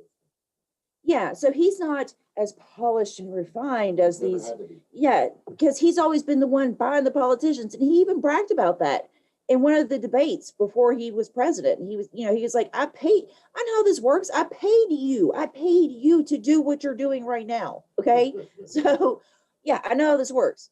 He wasn't, but he's very crass and very, they do look at him as like almost like one of us. Now, does that make him one of us? Absolutely not. He is absolutely filthy rich and smothered in power. He probably hasn't heard a real true fact in probably his entire life, because nobody's willing to say that to a millionaire or a billionaire. So, yeah, he's always been very cushioned and propped up his entire life. And that's the real threat that we pose to them, because we can do things that these people are incapable of doing. Do you think that if Donald Trump was just kicked out onto the curb, nobody knew who he was, he had no money, he had to start from nothing, he's just sitting out there with nothing, okay, and now he has to build it up. And do you think that Donald Trump could do that on his own? Absolutely not. Absolutely not. And most of these people that run things now are in that same boat. They're so detached. The reason why their parents and their grandparents were so effective at getting people to do what they wanted and manipulating people is because they were one of us at some point, right? And they, lied, cheated, stole, killed, in order to get their wealth, exploited, colonized. But they did those things. And then what happens? Their kids become soft and weak and stupid and arrogant. Look at Chelsea Clinton. Look at George, W. Bush.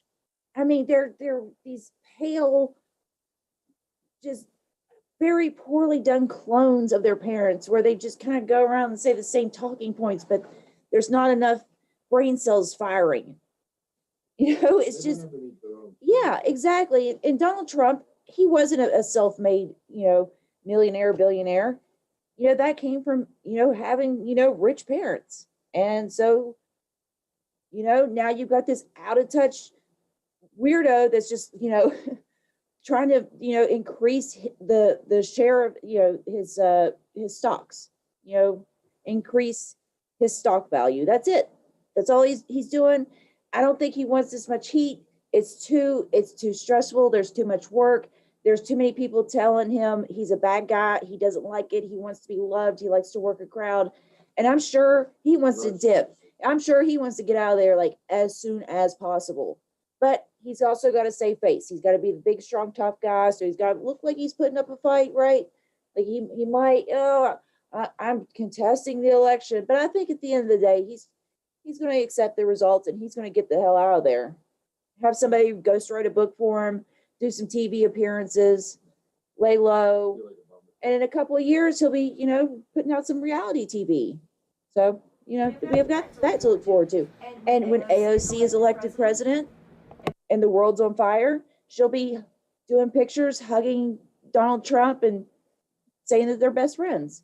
This is the future. This is our future. This is our future unless we do something about it, right?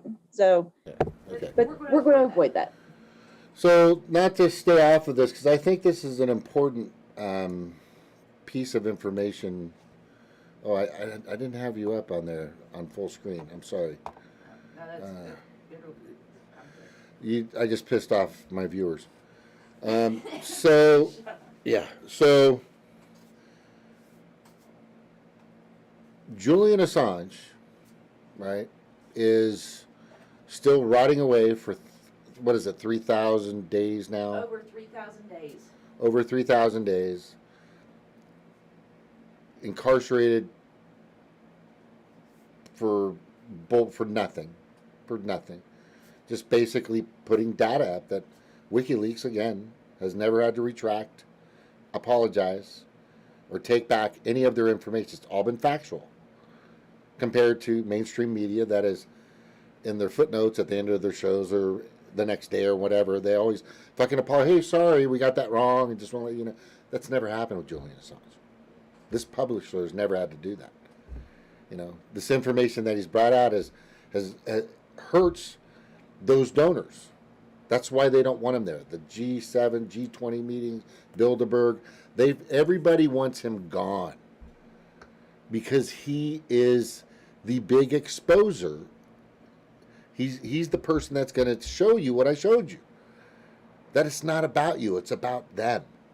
Just a handful of fucking people.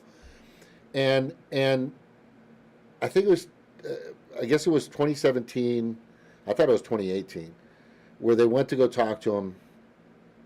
I think it was Robacher, and they offered him, hey, if you can tell us who the Pedestophiles leaker is, you know, we'll give you, say, patches. They were trying to hook up a deal, but he kept his word, and he's still incarcerated in jail, withering, dying, because he is a man of his word. A man of his word. Which none of these people are that are in politics. In this fucking place right here. In this place right here. In this place. What was that? 2 hours. What's 2 hours? We've been on 2 hours. Okay, darn it. I guess we've been. Oh, well, there's a lot to talk about. We just went through an election. Keep going. I just wanted to, Oh, thank you. She's okay. So anyway, so what I'm trying to get to is if let me just show you a quick picture, and I think this will kind of sum it up. Oh, I don't want to share too. You got to send the share. You got to send the share too. Okay, I got to show you this picture. This is a good picture. Now, this right here is, I think, what's happening right now. Okay. Okay. So right now, I guarantee there's talks, and they're saying to Don, just take the deal. We'll set you up. We'll do this. We'll do that. And this is how they talk to each other. These are the backroom deals, you know. And Donald's just contemplating. I think Trump's contemplating right now whether he just wants to say, you know what, fuck this, I'm out. Or what I thought is his kids are like Junior, you know, Junior and Ivanka, whatever, are saying, Dad, you can't let these fucking people do this to you, Dad. You know, whatever the case may be. And it's a matter of pride and family honor and all this other shit, which could be one of the major factors of why he's continue on, you know, to say and do what he's doing now, which he's challenging it, which he has more than every right to challenge it, because there's a lot of information coming out that is and has been proven that there has been some very shaky things, right? Very shaky things in regards to the ballots. In regards to the ballots, all of a sudden, 138,000 ballots were found. And guess what? All of those ballots that were found were for Joe Biden.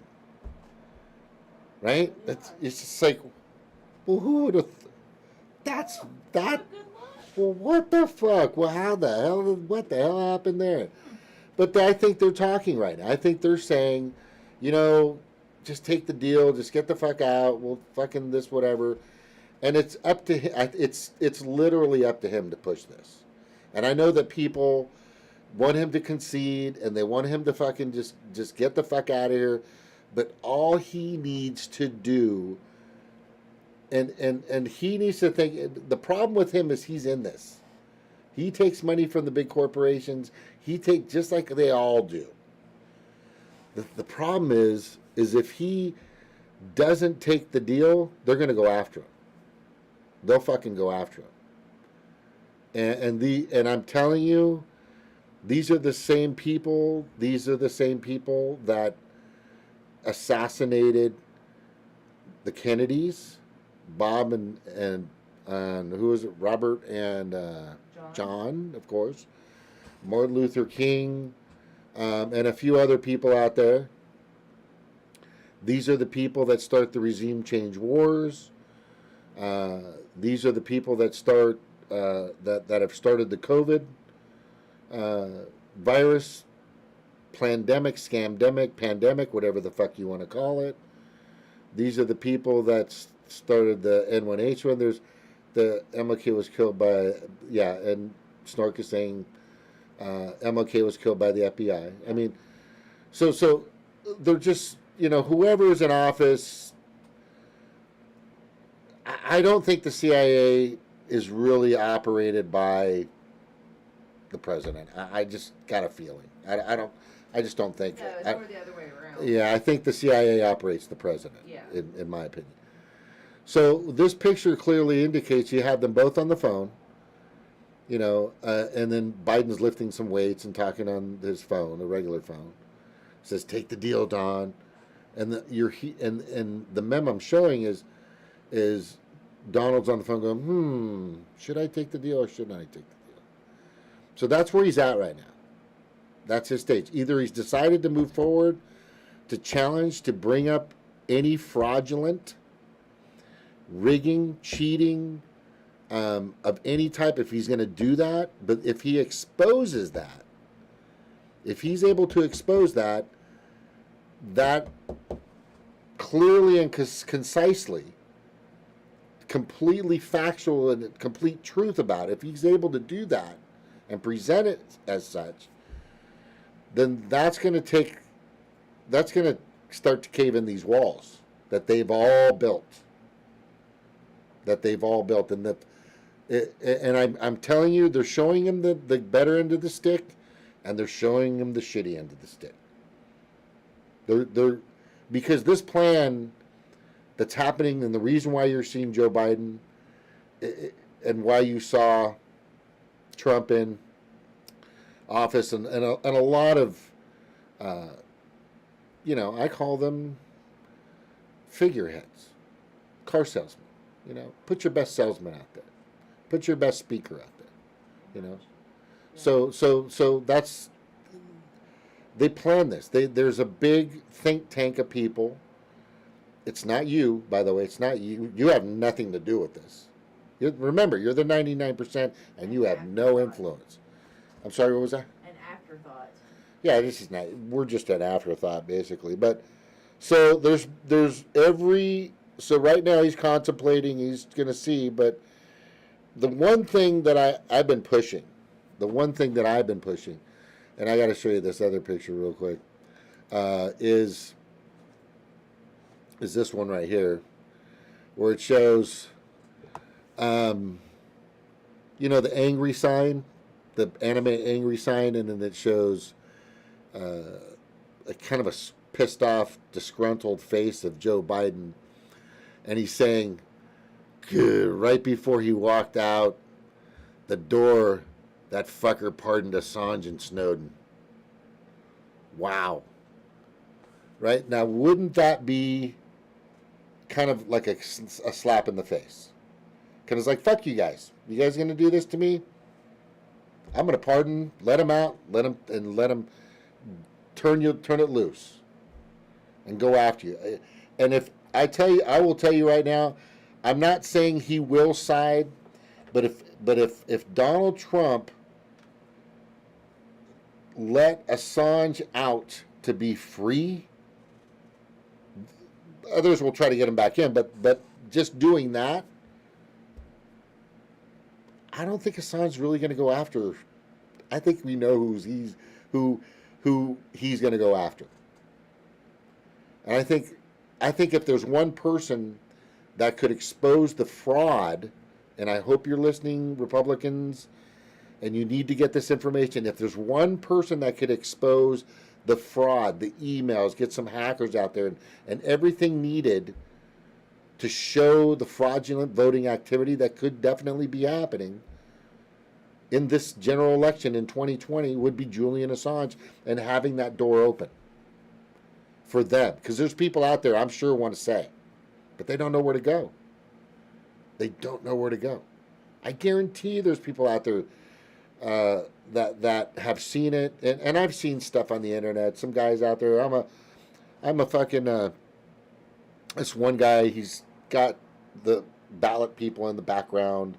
He's kind of far away from some door or whatever, and he's saying, "I just witnessed, and they're doing this and this and that." And I go, and he's saying that he's one of the ballot counters and he's certified, but he doesn't show his credentials. He doesn't show what he's doing. It's just hearsay. We want to see the data. We want to see the paper trail. If Trump can get the paper trail, there's going to be some fucking hell to pay. There's going to be some hell to pay. And I want it exposed. Sadly, it has to come from fucking Trump, if that's the case, or he's going to take the deal. Right? He's going to get the bad end of the stick and the good end of the stick, and he's either going to take the option, or he's going to have some integrity, some self-dignity, and some honor in his family and his family name. He's going to go, no, I'm not going to fucking do it. I know. He doesn't care about that. I know, right? I can't believe I just said that in one sentence. Donald Trump, integrity, honor, dignity. Sorry. Yes, because they care about honor. Right, yeah. Look at that. Well, you know, I mean, I just want it to be We can exposed. hope. Yeah, I want it to be exposed. That's all. I want it to be exposed. No, Yeah. So I do hope that he does not give up. I hope he doesn't give up. I hope so, because he is a little bit different, right? He's not your traditional Jeff Bezos, Mark Zuckerberg, refined politician, whatever. He doesn't really fit in with any real crowd, except for maybe, like media type people, because he knows how to pull an audience like TV or movies or something. But I mean, for the most part, he just really doesn't fit in with anybody. So yeah, I really do hope that he's the best wild card that we have, because he doesn't really seem to. I mean, I couldn't pinpoint a pattern for the guy. I couldn't possibly predict what's going to happen or what he does, because he just kind of very random. So I don't know. Maybe, who knows? Maybe he will, because he doesn't really fall in line with a lot of them. Maybe he'll push and try to actually really expose the corruption right now, because it's impacting him now. So now he's going to care about it. Now he might fight it. But if he doesn't, either way, we still have to come up with a plan. So, and that's what we're working on over at nonpartyvoters.org, trying to get a team of people together to help out and make sure that our elections have integrity, that we get the things that we need, just organizing people and coming up with ideas. So that's pretty much.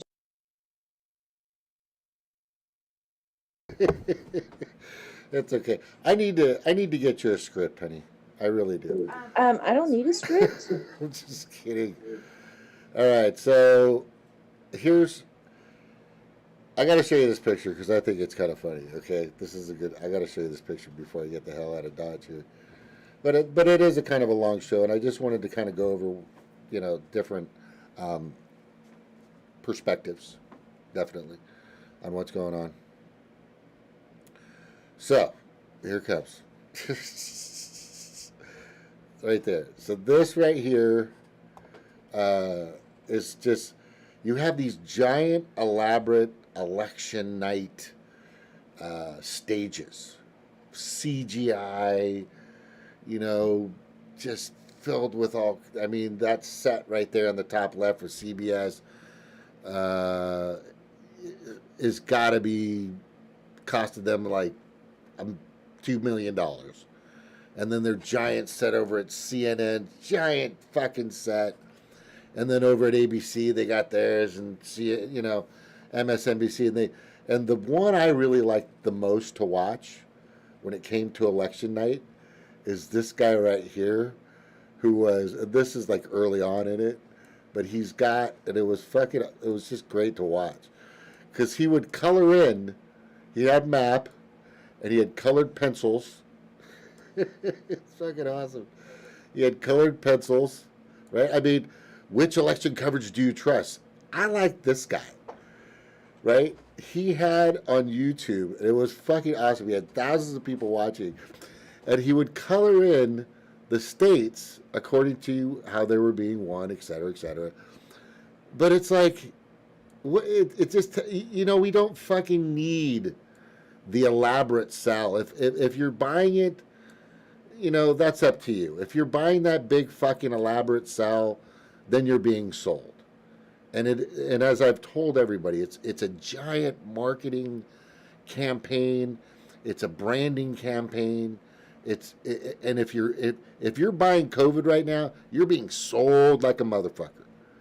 You're being sold, man. Oh my God, you're being sold. Look, there is, from what I think there is something out there. It's a flu. It's a virus. But according to the numbers, right? And this has been proven over and over and over and over again. It's a common flu. And if you already have, diabetes, emphysema, or whatever the case may be, you're going to have a hard time with the flu, period. Doesn't matter what flu, or any sickness, any parasite, any bacteria, any flu, right? The PCR test, that's what they kind of test for, all those things, right? So anyway, just get ready. If Biden keeps going in the direction he's going and they're putting him at, get ready for the lockdowns.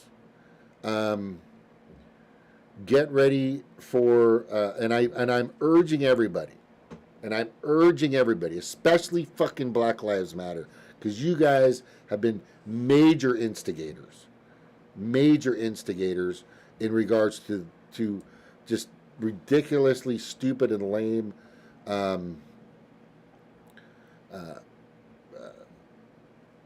public protests out there, pissing people off left and fucking right. And yes, we know you've been infiltrated by the Clinton Mafia. We know that. But Slow News Day, Convo Couch, Vanessa was out, and she actually, and I want to show you this real quick before I leave. She had a wonderful conversation, right, as she was out doing her, which they do a great job because they're out in the meat of it, right? Slow News Day's out there in LA, Convo Couch is out there in Pasadena, et cetera. So they're in it. They're in this stuff, and she's out there. And let's see if I can find it. Right, where was it? I think it was right here. Right here.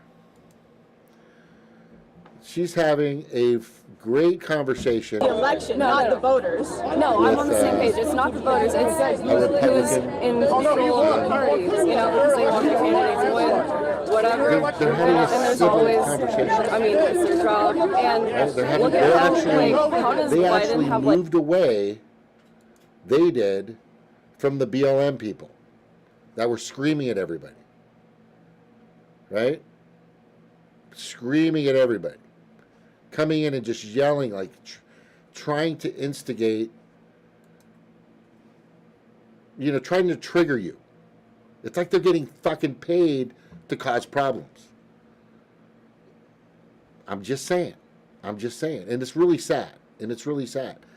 While these two were having a great conversation. Should I keep it like PG? Right?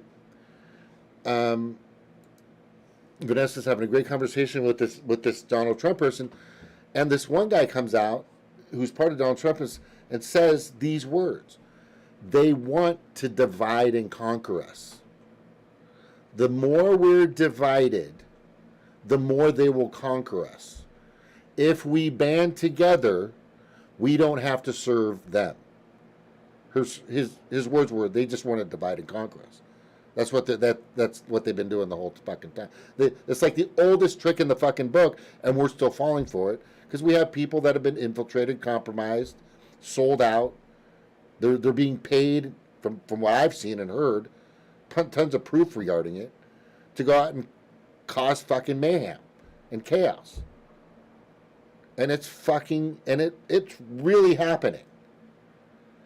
And if you want to talk about it sometime, bring that information on my show, please do, because I do know it is happening. If you want to try to negate that or debate that or argue that, come on my show. I've been doing tons of research on this. Tons of research. Okay? There's some big players. There's some big players out there. All right. So anyway, I just want to say, do you want to say hello? Are you good? Let me go back to Zoom here. All right. And then I'm going to say goodbye after you say goodbye. You want to say goodbye? I don't know. Okay. Yeah. She's going to say a little something. I just want to say thanks for watching. And what? No, I mean, people are very busy, and the fact that you know, people come here and watch and participate and join in, it does mean a lot considering, you know, how pressed for time everybody is these days. But yeah, so I just want to say thanks for everybody for watching and you know, in the chat, and that's about it. I've got some things coming up on my channel. I got to do a live stream. I haven't done one in a week, so I'm going to do one pretty soon on my channel. And check out nonpartyvoters.org, or what's the new one? Writeinvoting.org. All right. Thank you very much. I think I should have just left with her. God damn it. Dude, damn it. All right, guys. Thank you so much. If you have any questions, concerns, or anything like that, leave it in the comments. Listen, Jimmy Dore, wake the fuck up. COVID was part of this plan. If you don't understand that, then talk to me. Talk to somebody that fucking knows. Bring Last American Vagabond on your show. I don't think you have the, I don't think you have the courage to do that. I know you brought Whitney Webb, but will you bring her in now? Derek Brose. Anyway. Good luck to everybody. Enjoy. Hopefully Don will push for that and make it move. And then Biden's just going to be fucking worse. Jesus Christ. Get ready for brunch. What? Get ready for what? Get ready for brunch, y'all. Get ready for brunch. Aloha.